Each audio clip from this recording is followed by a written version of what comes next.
ধর্ম অবমাননার অভিযোগ থাকলে দেশের প্রচলিত আইনে তার বিচার হবে, কিন্তু কোনো অজুহাতে মানুষকে পিটিয়ে হত্যা বা পুড়িয়ে ফেলা কখনোই গ্রহণযোগ্য নয়।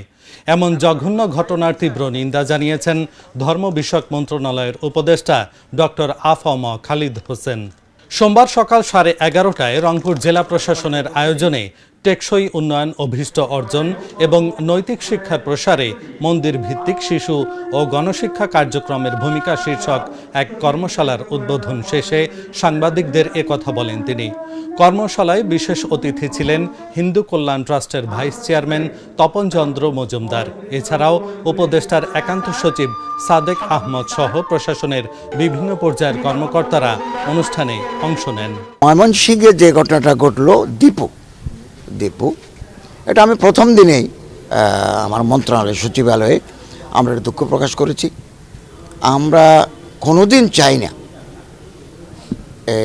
Killing outside the judiciary, it is not acceptable to us.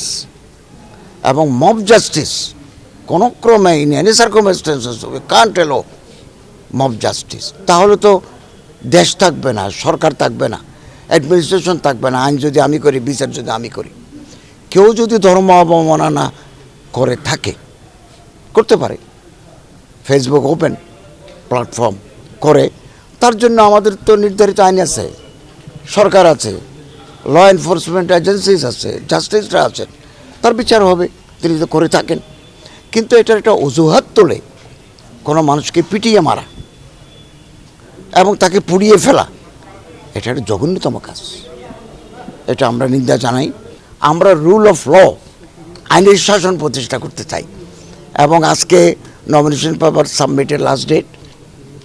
জাতি একটা নির্বাচনের দিকে এগিয়ে যাচ্ছে, একটা নির্বাচনিক আবহ তৈরি হয়েছে।